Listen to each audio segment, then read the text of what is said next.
Hello and welcome to this week's Scottish Independence podcast. I'm Fiona McGregor from the Indie Life podcast team, and this week my colleague Marlene and I interview special guest Gerry Hassan.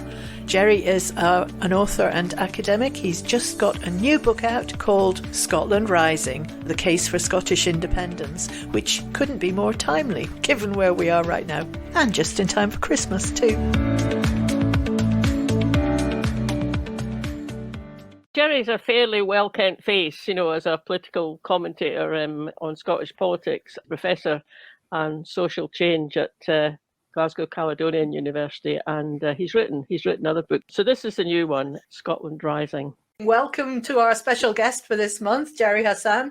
Perfectly timed to have you on because we're just turning our thoughts to Christmas, and you've got a book out. Would that make a good Christmas present? Well, thank you, and thank you for having me. I wrote a book, Scotland Rising, the Case for Independence, just out in the last month or so. And really, I wanted to write a book. There aren't many books on the case for independence, and I wanted to, post-2014, post-Brexit, where we are now, write a book that wasn't just for the partisans or just for the passionate and the committed. It's for those groups as well, but it's also for folk who are really interested in this issue but want to know more about the argument, the case for independence, and really to aid the kind of both the debate for independence and the kind of debate about the future of Scotland. And in that, I'm trying to acknowledge there's many different possibilities of the future.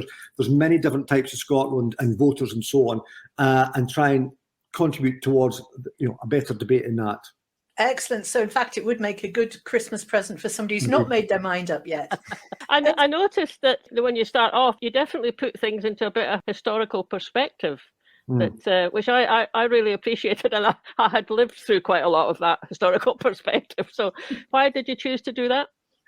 Well, that's again a really interesting question that, like a lot of people, this is something that's true of most of Scotland that has come to independence. People have come to it through being at one point either not for it or being agnostic or undecided or so on. And in that shift of, a huge part, half or plus of half of Scotland coming to independence, there's been a set of stories, simplistic stories about how we've all ended up here, which is kind of reduced to, Margaret Thatcher, the 1980s, the poll tax, it was grim up north, and we didn't vote for them. And while there's quite a degree of truth in that, there's also a whole set of other deeper stories as well, not just about the decline of Britain, but about, this is what I tried to get into, there's a much richer tapestry that is about how Britain began to change and Scotland began to change in the 50s and 1960s. And this isn't just about politics. It's about, as I try and get into it, it's about culturally, it's about the songs people sang, it's about youth culture, it's about generational change, it's about a decision at the end of the 1950s for the American nuclear deterrent to come to Scotland, and in the British government to position its independent nuclear deterrent in Scotland as well. And all these factors contributed to a different set of ideas of Scotland emerging, and then people saying they wanted that to be then a democratic idea. They wanted to be something accountable to here. And so there's a richer set of reasons. And this is important to independence in that it means it's not just solvable by if the United Kingdom suddenly worked out and the last 40 years were reversed. There's still a richer set of stories going on informing this debate. The social attitudes survey that came out recently, in fact, the last few, it does tend to suggest that we're moving on different paths. And, what is currently we lump together as the rest of the UK and Scotland seem to be on very different trajectories socially. And every generation seems to be, that's compounding that. It's quite fascinating to observe. Yeah, but these are long-term shifts. There's generational shifts in that. And then one of the things I get into in the book, as I've just sort of alluded to, is the ideas of Scotland as in the plural, which is always something, evolving, being contested, never completely ending, because it's a nation discussing itself and its future. That has shifted dramatically in the last 50, 60 years, since the 50s, and then in the last 10 years. And one of the big things is that, and again, it's something some independence supporters don't recognise, the huge success here. 10 years ago, or pre-2011 to be accurate, in the SNP's majority victory then, independence was not a mainstream idea in Scotland. Independence has come in from the cold, come into being one of the mainstream, if not the mainstream idea of how Scotland thinks about its future. And an idea with the support of over half of people. And even within the whole of Scotland, there's a broader, richer debate about what self-government means, our relationship with the other nations of these isles, etc., that is beyond independence. But that shift is something which looks like it's fundamental, long-term and irreversible. Yeah. From about early 2000s, for 6 or 7 years, I was living down in Shropshire. And, so the Holyrood Parliament had been on the go for a couple of years by the time I was down there. And when I was back home visiting, I just started to notice I thought it was a significant shift. When people said something about the Parliament, what they meant was Holyrood. If they talked about the capital, what they meant was Edinburgh. And I wasn't in a particularly political set of friends and relatives. That was just like something had shifted. There's a very interesting chart done by The Economist magazine in about 2011. This is anecdotal and a bit light-hearted. And they did a study of the UK, of the nations and regions of the UK. This is when landlines were still used, phone-wise. By who spoke to who telephone-wise across the nations and regions of the UK. And it found that Scotland was the nation-stroke region, and the nation that spoke most to itself, and also it was the nation, etc., where the most number of phone calls to London over the previous decade had collapsed. And I remember at the time thinking, this is one of the things I tried to go over to some independence folk in terms of the success of it, but Scotland is already quasi-independent. Scotland and how it thinks of itself, of which there are, again, many Scotlands, it's not an essentialist one Scotland, is already partially independent. And that's one way in which we're not just a nation, because a nation's an abstract, we are a social community, a social space, a communicative space, and how we make sense of that and what we do with it is what's really important. And one way in that is the way we talk to each other there, just as example, just what you were saying, is that's a kind of semi-independence, the decline of Scottish London conversations on the phone. I mean, I'm saying it light-heartedly in a way, but it's indicative of something, Yeah. But at one point, if you'd have stood at King's Cross Station and said, hands up if you're Scottish, half of the... Exactly. During that time that I was living down there, I mean, so many people would sort of say things like, oh, you Scots, I mean, you sort of know who you are, don't you? And you've got all your songs and I mean, it might just boil down to songs and bagpipes that were being used as examples, but actually they were pointing to, a sort of sense of social cohesion, weren't they? And in comparison, not feeling that there was something similar for them from the point of view of being English. I mean, I always wondered if that was really correct, but it was obviously what people felt. Yeah. When I was reading this book, I reread a book by, again, it's great to read some of these really rich, researched pre-Thatcher books on Scotland's question. There's an academic called Jack Brand at Strathclyde University, and he wrote this book called The Nationalist Movement in Scotland. So it's beyond the SNP, it's beyond independence, but the bigger self-government issue. And one of the things, this was published in 1978, so it's amazing to read a book so rich. I think there's no reference to Margaret Thatcher in it or Jim Sillars or something. And he has this. He gets into the culture and the songs we sing in public events in the 1950s Scotland, into 1960s Scotland. When people went to football matches, the national team, national men's team, obviously at this point, or the national men's rugby team, people sang "God Save the Queen," and they honoured and were deferential to it. And then slowly at the football, they began to boo that, and they began to sing, "For Scotland" and so on. The football authorities were embarrassed by this, and eventually they gave up. And Flower of Scotland replaced God Save the Queen at football, and then at the rugby. And what he's saying is that this is deeply symbolic. This is deeply symbolic of a society saying something about its relationship to monarchy, to Britishness, how it sees Scottishness, and it's a profoundly true point. The songs we sing in public spaces really matter. And this is one of the things I've tried to go over in the book. Yes, the politics matter, but we should never just be thinking about politics in terms like SNP or the Greens or whatever, our party politics. There's something much richer going on here, which is thus in a way much more powerful. One of the things that's worried people like myself about the SNP is the SNP used to have a very rich tradition in relationship to cultural nationalism, and particularly when they were a smaller party, and even in the sense under Alex Salmond post-2007.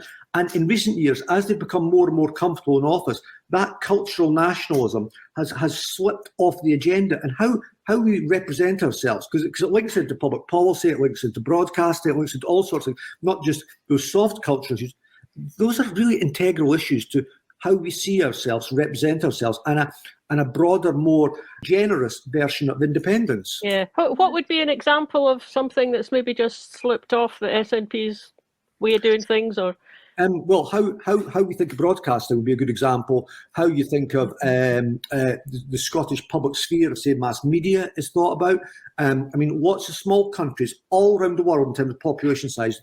Norway would be a good example. There's all sorts of discussions and programs about how to support mass media in a globalized world where we're facing these huge gathering platforms of power, and it's post 2007, the SNP had a broadcasting commission, which is how the BBC Scotland channel came about. There was something else done on print media that then actually didn't lead anywhere beyond the report. But it's those sort of things. Yeah, okay. How we see ourselves represented is fundamental to people then understanding who they are, because you see yourself back, and if you don't, as has happened on lots of BBC and STV platforms, there's a kind of cultural democratic deficit at work there. And a lot of people, when you speak to them about it, they do feel it profoundly, our absence of the Scotland we live in on our TV screens. Yeah. I think that's hugely important, isn't it? And I mean, we're looking at the moment about 90% of our TV and print media is all provided by the country next door.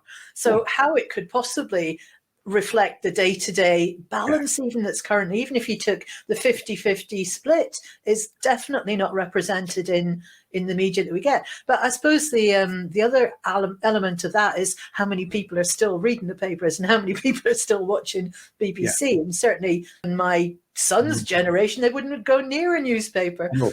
I would say you're 100% right there. What we still face in the era of declining print media sales, because of 24/7 broadcast media, what we then face is a strange paradox of, like the Daily Mail, sorry to mention the Daily Mail here, but as all newspapers sales decline on print versions, is that they've got a bigger sort of footprint influence into 24/7 broadcast media because of the thin nature of economics of that. So the way the Daily Mail and even the Express to an extent and the Daily Telegraph, their agenda pushes BBC, Sky News, etc. So you've got that insidiousness going on. Yeah. And if people don't think it matters in Scotland, because obviously it does, but it matters, and just give one quick example, is that the Brexit debate was something that clearly was not a central issue in Scottish society and Scottish public opinion. Yet, because of the nature of that media and in broadcast media following print media, we ended up actually a 62-38 split in as Scottish opinion was in 2016,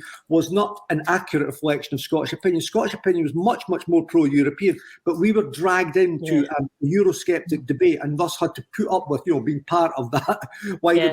Does harm to us, basically. Yeah. It was the Brexit side of things, I think, that broadened us out from being a Scottish society to really that sort of open and welcoming, if you're here, you're Scottish thing. Yeah. I don't remember that kind of narrative particular. I think it was there, but I don't remember that being part of the narrative before Brexit. But after Brexit, and particularly from the First Minister standing on the steps the next day saying, "You're all Scottish, this is your home." And it's a very nice part of our sort of inclusive, welcoming style. It feels new to me. Yeah. If we turn to your book, so one of the approaches that you're saying, just yes, it's important for us to understand the positive arguments for independence, if we're independent supporters, but it's also important for us to understand the kind of concerns and arguments that unionists hold and why they hold them. So then I noticed you give 7 sort of arguments in favour of independence and 7 arguments, or at least the concerns that unionists had. And what struck me was that the pro-indie ones look very, principial. That I read them and thought, oh, that's the kind of nation, that's the kind of country I want to live in. They're quite principial. And the pro-union ones come over as being much more, specific, but practical. What made you do it that way? And do you see any way in which those 2 particular lists would play out once we do get into a proper campaigning mode? The reason behind my thinking there, right, was really straightforward, dead simple. As somebody who knows, obviously lots of people support independence, but quite a few people who are, either anti-indie or sceptical. One refrain you hear on either side is, from pro-union people, there's no coherent case for independence. There's no case for independence that works, that makes sense. I hear that. And then you hear from lots of pro-indie people, there is no case left for the union. And I don't think either of those views are very either helpful or honest, because the first premise is, in any politics, understand the nature of your opponents. That's the first thing. And I draw from, actually, I can't remember if I quote him in the book on this, but Robert McNamara was Secretary of Defence under Kennedy and LBJ, and obviously involved in several, involved in the Vietnam War and many, huge mistakes. And he reflected afterwards where he said what America did was, and he did as well, they dehumanized their opponents. And he said, never in any situation dehumanize your opponents. Always try and empathize with them. Put yourself in their shoes. I'm not saying I manage this completely, but I do think, well, there's a case for independence. Obviously, the book makes it this clear. There is work to be done. There's serious work, thought, detail, the philosophy and outlook. But there is a case for the union. And my take on it is that case for the union is still there. It's partly, in some cases, a little bit of a not proven verdict, in the sense that there's a lot of people who are who are not for India at the moment, but who are getting well disposed towards it. That was self-evident in 2014. But the case for the union is still there. That means, this may be a shocking idea to some people, but if the union were to massively reform itself democratically, economically, and socially, then that argument would have more traction potentially. It's not a dead argument. And that's what I was trying to go over. It is, as I say, getting weaker, day by day, week by week, hour by hour, as we're speaking, for obvious reasons. But it might not always be a straightforward linear path to its decline or demise. And so that's what I wanted to get over, that people need to understand that it's not, the way some parts of independence think about people who are still pro-union. It's either they're deluded or they're brainwashed or they only watch the BBC or, read the Daily Mail. And there are other reasons. There are many versions of yes, there are many versions of no. And indeed, somebody I quote in the book, a good friend of mine, made the argument several years ago, and it was a brilliant way of saying this. Said there's no such people as no voters. There are only people that voted no. And it's and not thinking of people as no voters, but thinking of people who vote no is an entirely different way of doing things. It's just like I try, as you probably noticed in this phraseology here, I don't equate all people that vote no with being unionists, just like I don't think of all people who voted yes as being Scottish nationalists. Now, Alex Cole-Hamilton, Scottish Lib Dem leader, loves to go on, ad nauseum about all people. Someone knows that all people who are pro-independence are Scottish nationalists. And as I've put back to him, but you are a pro-union party, but you argue that you are not nationalists, not unionists, because unionism is a form of nationalism. You argue you're federalists, but by your own logic, you're trying to label other folk. You would be a nationalist.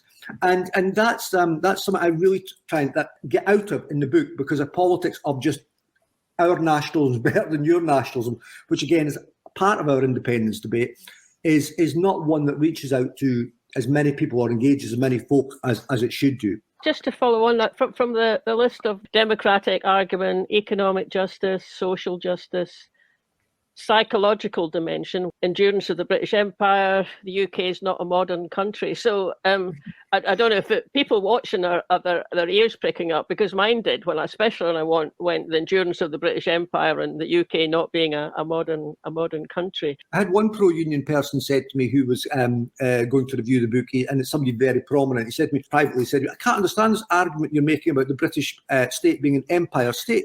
And I said, well, it's an argument actually it's become increasingly centre stage in a large part of mainstream historian, with writers like David Edgerton and so on, who wrote a great book about the decline of the British nation a couple of years ago. And he meant British nation as obviously Britain. United Kingdom's not a nation, but he meant Britain as nation as an idea. And he's talking about the failed attempts of Labour to make a different kind of British nation. And it's interesting that it was a point I only came across by accident that is germane to this, is the British Empire was only legally abolished on the 1st of January 1983. And that's when the term colony was taken out of British law by the Thatcher government in the Nationality Act of 1981 that came into effect on that date. And so we are away just over a month from this date, away to have the 40th anniversary of the end legally of the British Empire, which will be a moment which will be unmarked by anyone, and the British political class, the Tories obviously, but Labour as well. And it's just one small reason, but about why that Empire State continued. The deeper reason about Empire State is that this was a state formed to do military conquest, militarism at home, to sustain the global empire, and it has never subsequently made the break in any way to leave that aside, to leave that in the past. And obviously it's got undemocratic elements at home, it's got elements of feudalism and so on, etc. And so it's an argument that now is central to a large part of history, mainstream history, about how people understand the UK. And again, it really matters in the here and now of how United Kingdom is misgoverned. This is not an abstract. This is why things like, the last couple of months of the, terrible state of the Tory party and disintegration of how they govern the UK happens, how they can get away with things, and think they can get away with things. It's also a lot of why Brexit happened as well. I think it's that harking after we want to be back in the days when we were an empire and a power, and this sense of loss. A couple of shows ago, we played a little clip from Rob Shorthouse. I don't know if you know him. He was involved in the 2014. And he was summing up how they had won 2014 was that they realised that people were going to make their decision based on risk and uncertainty. So that was what they played on. Yeah. And at the same time, I used to, the nudge philosophy, Thaler and Sunstein, and there's a concept in there about loss aversion, how people are loss averse.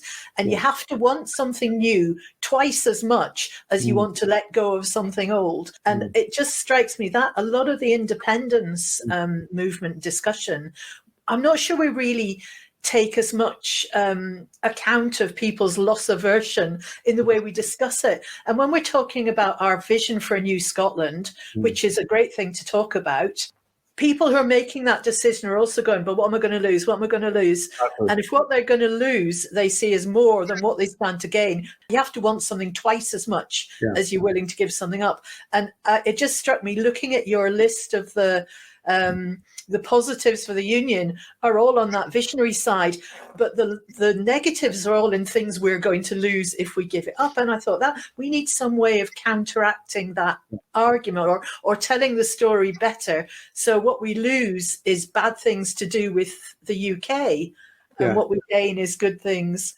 to do with Scotland. So I could agree. I agree with every single word of that. That risk is inevitable in change, and it's obviously in the world we live in as well. But it's inherent in a project like independence, and in that risk, it's the issue. There is the issue of how you manage it, etc. But you've also said 100% correctly. In that, there's also the element of loss. And one of the things I've long worried about, in terms of part of the independence argument, is part about the independence coalition community wants to, because they got there early, or because they have a version of Scottishness that is kind of monocultural or a singular identity, Scottishness alone, or Scottishness maybe with Europeanness as well. They then want to say it will be a Scottishness that will be kind of purified of Britishness. I regard that as a terrible argument. I mean, it's fine for people to say that they're Scottish and don't want to be British. That's not what I'm not got any problem or challenge with that. That's entirely a legitimate view. But if people say as a political project they want the country to embody just Scottishness and not have any British dimension in it, and people to be comfortable in the British, it makes part of the independence more of an existential set of identities than it has to be.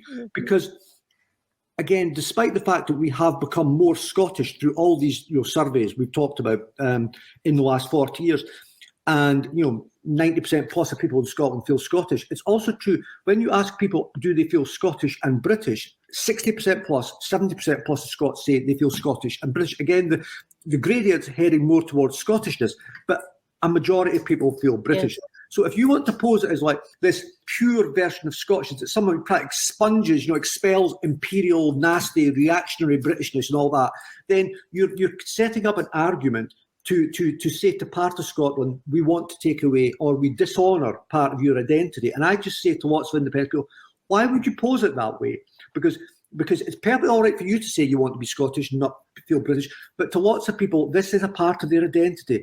And if you look just close to home, Ireland, which had a much more obviously brutal, horrendous experience at the hands of the British state than Scotland, we were junior partners in this, is that Ireland went through a similar debate when it became independent in the 20s about the role of British identity and how to try and reflect that. Say, we might not have wanted it, but it's part of us and we don't want to deny that.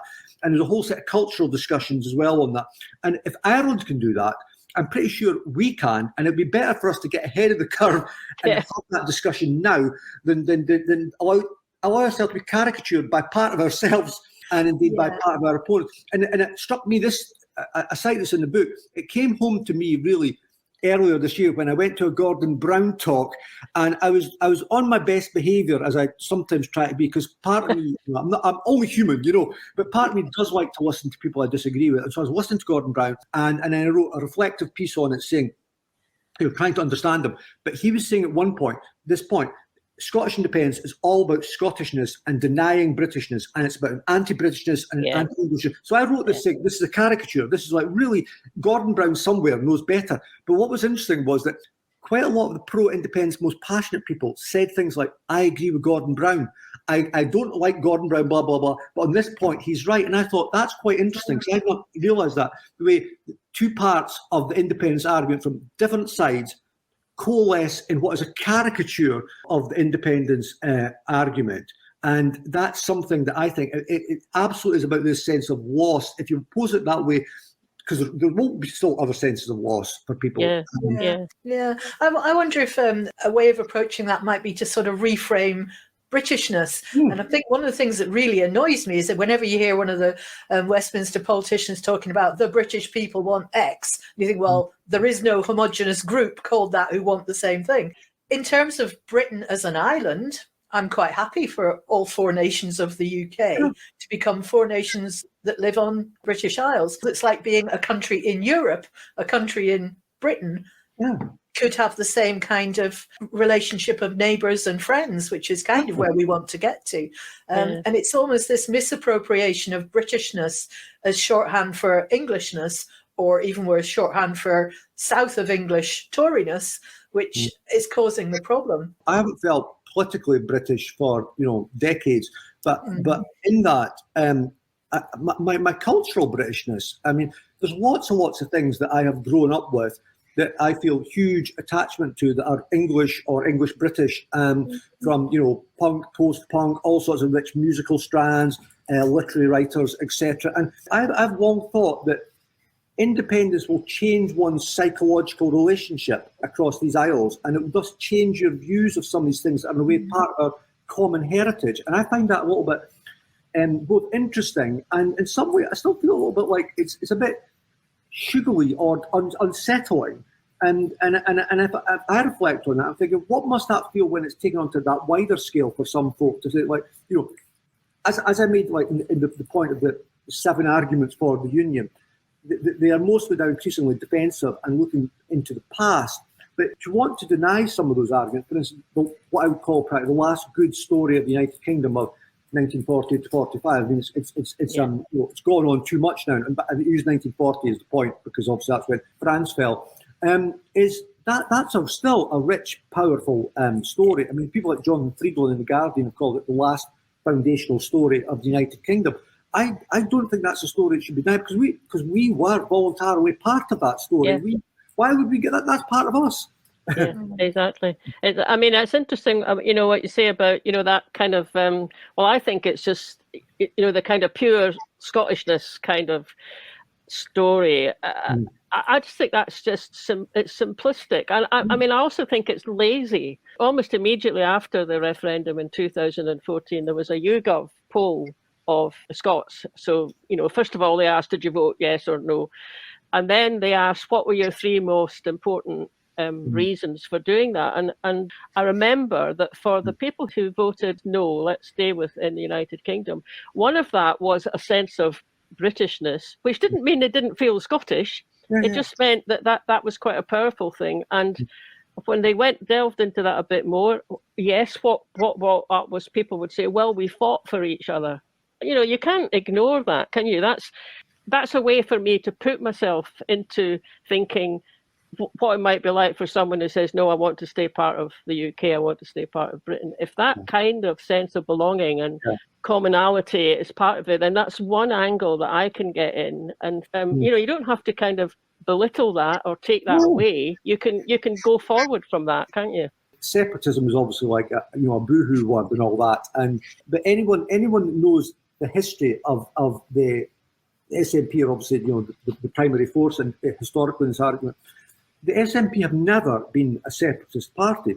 The SNP's versions of self-government and independence have always involved political cooperation across the UK, across the Isles, and indeed in the 40s, they hankered after an idea of the Commonwealth and Dominion status for Scotland in the way like New Zealand, Australia, Canada, and so on. And I've long come to this of thinking, I mean, that's not that's not today's world, but is that clearly the United Kingdom and its history and would mean that I think in a good way, Scottish independence, also the Irish question is rather germane to this, is that we would have some elements of political cooperation across these Isles.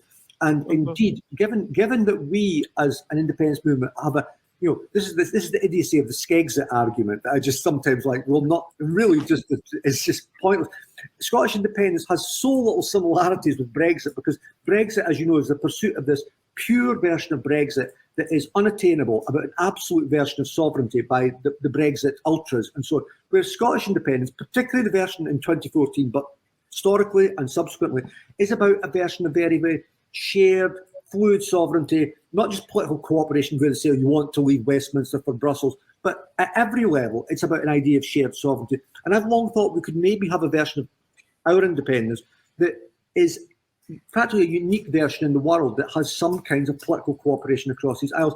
And as I've thought, because I'm just naturally attracted to that, and because I'm very concerned about the misgovernance of England, which is just obviously terrible under Westminster, and what could happen post-Scottish independence, is my friend, the late Bernard Crick, who was George Orwell's biographer, he was great on Scottish self-government because he came to Edinburgh and lived in his latter days.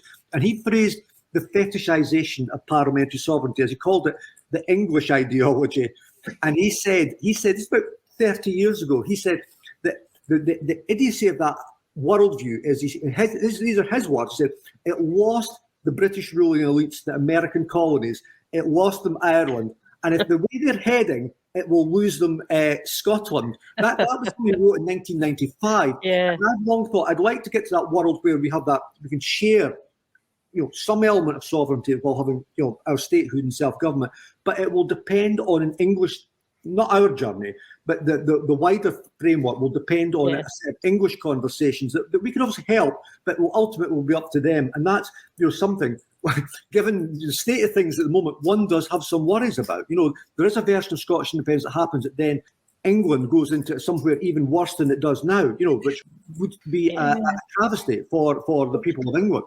Yeah, or it could be the catalyst they need to have a long, hard look at themselves as well. And having a neighbour back in the EU and all the rest of it might actually be quite helpful. Yeah, what that brought to mind when you were speaking there just now, Gerry, was just the kind of relationships you see between the Nordic countries. You've got Norway, Denmark, Sweden, to a certain extent Iceland, maybe, Faroes and Denmark. But, they've got a shared history. Well, in terms of, Norway and Denmark and Sweden, they were once the same country. Yeah. And now they're there. They've got their own identity. They've got their own, they're in charge of their own affairs, but they cooperate. They literally build a bridge, between one of them. Think of maybe, something like that being able to come out of the ashes of, the United Kingdom. God, that would be fantastic. We need to aid our, compatriots and our neighbours and so on in their conversations that are ultimately English self-government is up to the English. But it'd be, I long to live in a set of arrangements where, we are a modern country making our decisions. And I want, because I love England and there's lots of aspects I love about England, I'd love to see England articulate and be comfortable being a modern European country, maybe not never get back to being in the European Union, but having still a sense that Europe is bigger than the European Union project. Yeah. Indeed. We had Tim Wright out on our show last month, And he was saying after 50 meetings he'd been to around the country, there's really only 5 arguments that come up every time. So I was going to see if you, first of all, agree with those, as this is your experience too. So here's it's pensions, deficit debt, EU or EFTA, currency and borders. And he said, if we had convincing, clear, consistent responses to those 5, that would take away almost all the doubts that are there, which he is inevitably talking to groups of, I would say, probably independent supporters in those 50 meetings he's done. But isn't it interesting, if it comes down to those 5 things, there's certainly parallels between that and your list. There's again, so many layers to unpack here. One is like the detail of independence clearly matters, and independence has work to do on a whole host of issues. These are the primary ones. But I think it's more than that. I think one needs to dig deeper, because on the one hand, and I made this point recently in an essay last week in Prospect magazine, the demand from the pro-union argument for kind of future-proof the independence offer, which of course cannot be done. On the one hand, it's to try and invite independence into a trap. But what it does do often is there's because of the nature of the multiple crises of the union, is a very defensive argument by the pro-union forces, and secondly, it kind of concedes the argument that the principle of independence is a good thing. And that is not a frivolous observation, because in the 2014 referendum, we found out in the latter stages that soft no voters really liked the idea of independence. Why wouldn't they? Because independence had come mainstream, as I was saying earlier. It was the defining argument of the independence referendum, obviously. And people liked it as an idea, but then had various details which were about the economy, Alex Salmond's personality, and the issue of risk. So it's these details do need to be answered, but there's a wider set of things need to be, looked at, which is you can't future-proof the future completely, and we alluded to this earlier. There's a psychological set of arguments under the independence debate, which are about those things like risk, loss, existential identity, and those are, they're equally important. Let's just say that. And those need to be understood, because there's the long tail, as I was saying earlier, the long tail of this argument that well predates Thatcherism and the experience of Westminster Tory governments. The cultural dimension, even though it's not been kind of nourished by the SNP in recent years, is still clearly a large part of the debate. And that sense of issues, the emotional tapestry this debate brings up, which is often not touched on by the politicians, but is there in people's minds. And one of the things I've tried to go over in this book is that, to people who are pro-independence, is to understand the many Scotlands that are out there and the many Scotlands that are beyond the Scotland that independence supporters inhabit. Because just as there's many versions of no, there are many gradations of Scotland. And I go through various focus groups of people that didn't vote for 20 odd years that I'd organised in the independence referendum, and then soft no voters and so on. And we really need to kind of understand that, rather than thinking, why are people not agreeing with us? Why have people not come over to us? I even think it's just kind of a natural contrarian. I even think the words "are you yes yet" in a way, I think has an element of believing we are the ones completely in the right, or has an element of impatience in it, etc. That it had its point, but I think it's sometimes a bit problematic. So yes, those detail issues matter, but the wider psychological issues, and indeed the philosophy of independence, matters, I think, just as much. When you think back to the Brexit campaign, it was seared into our minds, that kind of, here's a statement on the side of a bus. Now, whether or not it's a true statement, it kind of reduces your arguments into, they have to be a soundbite. Here's my soundbite, you're not going to have a pension. Where's your soundbite that says, yes, you are? And do you think there's any merit in having responses ready to those kinds of... I think there are, just to say, because, politics is like, it's like three-dimensional chess, or some element of kind of conflict, etc., where you operate on many different levels. So while I'm all for politics of detail, work needing done, pluralism, no monocultural Scotland, no singular argument, no singular story, something I cite as well as a problem, is at the same time, in a politics of combat of ideas, one needs simplicity as well. So It's in terms of differential messages. So, and I quote a friend of mine saying this in the book. This is someone who came from no to yes post 2014. And she said to me after 2014, I cite this, that she had never seen a way into being political all her life. And then the independence referendum, kind of in retrospect, this is true of lots of people, she retrospectively judged that the independence referendum made her political and was this political education. And she said to me on the record that the £350 million figure on the bus about Brexit and the NHS was that kind of disinformation that, yes, needed to have similar arguments to, because in the next independence referendum, you will have £1,900 union dividend on that bus. You know, you're going to lose that. You're going to lose Barnett, etc., etc. And we need to have similar figures as well. And there's an absence of that, which I think is partly the SNP being incumbents, is partly, there's an element of probably complacency as well.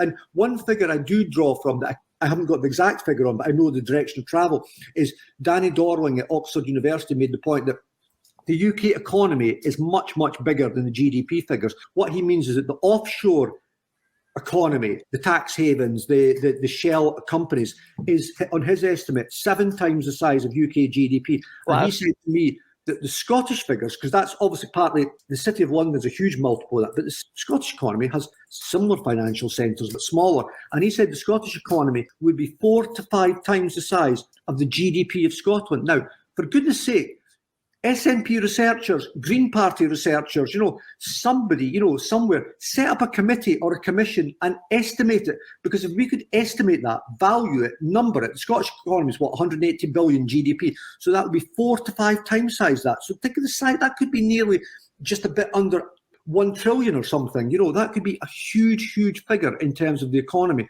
And that would be something that we could say then, one of the things we will do in independence is we will audit that, and we will look at the relationships of those parts of the offshore Scottish economy to the domestic Scottish economy, i.e. let's not accept the framing of conventional economics. Yeah. I think that sounds like a good challenge to throw the way of believing Scotland or somewhere like that. Exactly. Leaflets. I don't know if you watched the Opposition Day debate that was on a couple of weeks ago, and we actually were playing Project Fear Bingo, and it was amazing how many of these dog whistle phrases came up. You had the SNP making quite impassioned speeches about their future vision, and then the opposition, but what about education, but what about this, and what about that? And I thought, God, is that the best you can do?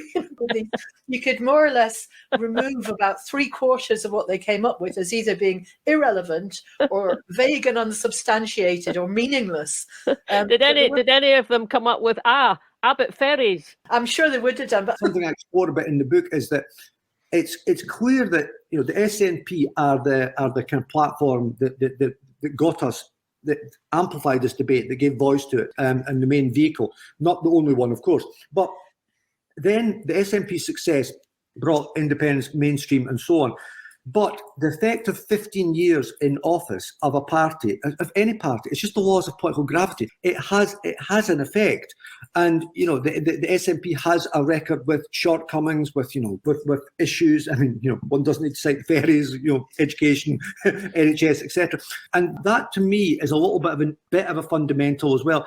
In that when you're trying to present a future version of Scotland that then has a relationship with a party that is 15 years in government and has been an incumbent and dominant party for so long, that begins to become a bit of a problem, because political parties and how they refresh and how they change in office, it's a problem. And I don't quite know how we navigate that, because someone said to me after I finished the book, the SNP has to be a bridge here, but not the main vehicle of the future. They need to be a bridge from the present into the future. But how do we aid them being a bridge rather than the sole vehicle, really?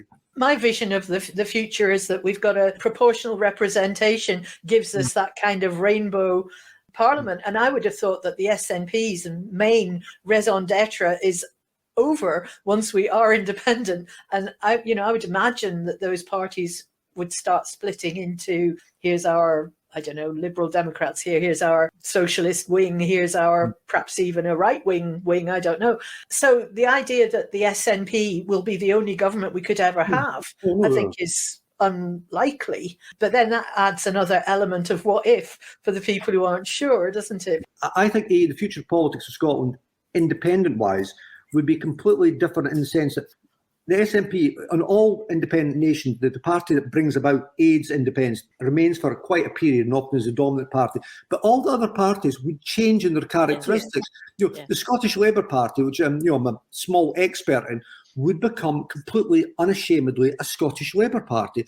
The Scottish Tories would change, obviously, from being, they wouldn't be the Scottish Conservative and Unionist Party, and again, the Scottish Liberal Democrats and how they stood, and everyone. So everything about our politics would be changed, and that involves, like, again, what I was talking about, the psychological dimensions, the philosophical dimensions, the sociological dimension, all those would change. But what I was mentioning earlier is a little bit about the SNP now, and that tension between being an incumbent party of government and then trying to present a future vision of Scotland, because the future vision of Scotland has to have a relationship with the here and now in a way. It can't just be like, we imagine a utopia. No one's suggesting that. So that has an element of tension in it, and it gets more acute the longer the SNP are in office, 15 years and running. So maybe this would be a good point to cast our minds forward to how long is it likely to be before we get to referendum now? At the time we're recording this, we're a week before the result of the court case coming out. Care to take a guess as to what the outcome is going to be? And we'll find out in a week's time if you were right. The nature of the Supreme Court judgment is going to be of colossal consequences, not just about independence, but perhaps even more so about the nature of the United Kingdom.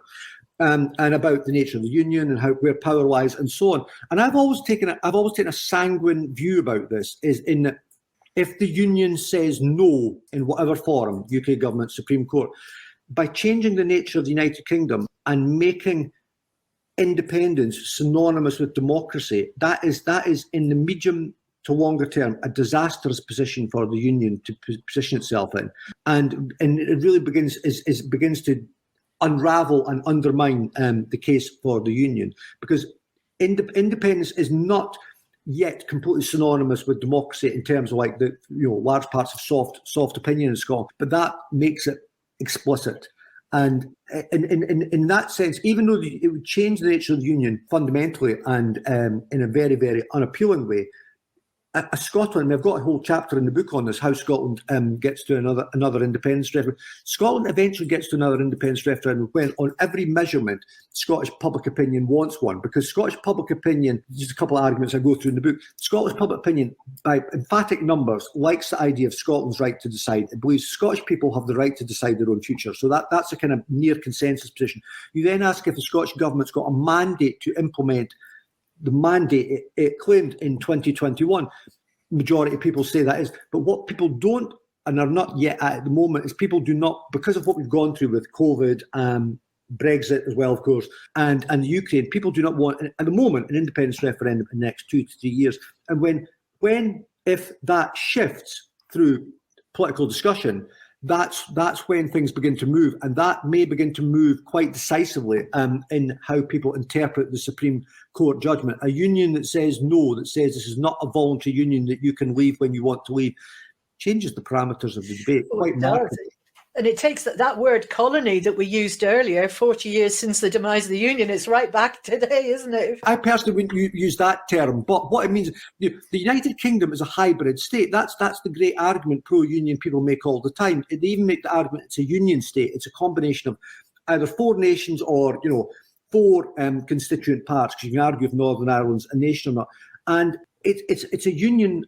Up till now, it has been a union of consent. And what I try to say sometimes to pro-independence supporters, because in all the problems there are in the United Kingdom, which are many, democratic deficit, constitutionally, economically, the United Kingdom has at points had an adaptability, unlike the say more codified systems and federal systems, Spain being the example, is that when Scotland wanted a parliament in emphatic numbers, Scotland got a parliament, obviously with the 79, false show, and all that, and the gerrymandering there. But in 97, when we voted by emphatic numbers, we got a parliament, and when we wanted an independence referendum, we got an independence referendum. Again, so there's this element of flexibility, and that, I think, is being turned on its head and denied, and fundamentally remaking the United Kingdom in a way that will not serve the interests of the United Kingdom well at all in any measurable situation. broke with Brexit as well, didn't it? We voted to stay in the EU and we didn't get our own way that way. So the answer from the Supreme Court is no, it's got to be, you can't do it yourself, it's got to be done through Westminster, with agreement through Westminster. Does that kind of, maybe temporarily, but does that sort of shift the argument for independence to being one that's a wider one about civic rights? Yes, I think it does, and it goes to the core of that argument I said earlier. Scotland's right to decide. People like the idea of Scotland's right to decide its collective future, and then about what the meaning of democracy is, because it's still true that in that long tail of the last time that the Scots voted for the Tories was 1959. They voted majority for them in 55 and then by a narrow plurality in 1959. But yet we've had, 40 odd years of Tory governments. But yet still people, that acuteness, people don't quite feel it's like a denial of democracy in the wider societal level. But if you're saying we as a nation cannot decide, our self-government cannot practice self-determination, that is something that is a fundamental and unilateral rewriting of the nature of the Union. And it doesn't mean to say, Scotland, the Scottish Government goes to the UN somehow, the principles of self-determination are legally complex, but it means the consent issue is fundamentally changed. And I mean, lots of us draw on them as an example here. Before the Supreme Court judgment, in the evolution to this, Kieran Martin, who was the lead negotiator for the UK government, not the Scottish government, in 2014, he said 2 years ago that if you change the nature of the Union to the UK government saying Scotland cannot practice self-determination, cannot have a route to legal independence, you are basically unilaterally changing the United Kingdom and you are basically unravelling its nature, and that will not end well for the United Kingdom. And that was someone who was the lead negotiator of the UK government, and he was profoundly right. One of the things I've tried to get over in Scotland Rising is to get into a more nuanced debate about Scottish independence that is not about party politics. So this is not a defence or advocacy of SNP Scotland or SNP's version of independence. It's not an advocacy for the Greens version of independence, and nor is it a critique of Westminster that's just driven by like the limitations of Labour and Tory governments. It's trying to say there's something much more important at work here, something about the different ideas of Scotland that are at a political, cultural, democratic level. And really, we've all got work to do here about not just the version of independence, but how we are represented and represent ourselves. I was talking earlier about the limitations of some of our media, which is obvious in print media, true in broadcast media. This is a debate that is ongoing. In many ways, I mean, I make this point explicitly in the book. We already are at the start of the next independence referendum campaign. It's like God forbid, a terrible analogy, one of those never-ending American presidential campaigns of which they get longer. And while our last time, our formal campaign was 3 years, we are at a point now where that informal debate has already begun. There's no room for complacency of just thinking because of the successes that yes is automatically going to win, independence is automatically going to win. There's significant work needing done, and understanding, as I've said several times, the different gradations of Scotland at play in there, and the different ways voters think of Scotland. And it's one contribution to hopefully a richer debate that will aid people in making that right decision and respecting others. I mean, I'm pretty profound on that. With most circumstances, of trying to respect people I disagree, which is sometimes pretty tough in this age of populist and disputatious politics. Yeah. It's definitely on my Christmas list, and I know that Marlene's already got her copy. When I was doing an event in Gatehouse of Fleet, which is in Galway, just a couple of miles from where I live. And just before I went onto the stage at this book festival, and this Australian chap says to me, "Good luck with your nationalism," he says. And I thought, I just yell. It was said friendly, but it was said cheekily and with a little bit of condescension is how I interpret it. And I said to him, I said, thank you. I said, I'm not a nationalist, by the way. I said, I am a post-nationalist. I said, go and look it up. I said, there's a whole worldwide philosophy. And this is one of the things that I do try and get over in the book, and so there's an ecumenicalness I try and make about this, that this should not be a debate just about Scottish nationalism versus British nationalism, because that debate actually crowds out an awful lot of people and an awful lot of voices in Scotland. For whatever the strengths of the richness of most of the tradition of Scottish nationalism, large parts of Scotland don't see themselves in that debate, and there is a post-nationalism links into that thing about sharing sovereignties and operating with multiple identities around the world. It particularly comes from post-colonial situation as well. But the institution as most expressed post-nationalism in the whole world has been, not surprising, of course, the European Union. And it's just a nice way of framing, because I think that, as I was saying earlier, when Scotland decides and we become independent, that nature of UK stroke RUK, post-UK, whatever it's called, could be a post-nationalist creation that has some framework as well of cooperation, like the Nordics, like other regional arrangements. And I like the sound of that, because it could be a useful contribution in a world of lots of problems to how people get on and work in a different way. Yeah, absolutely. Absolutely.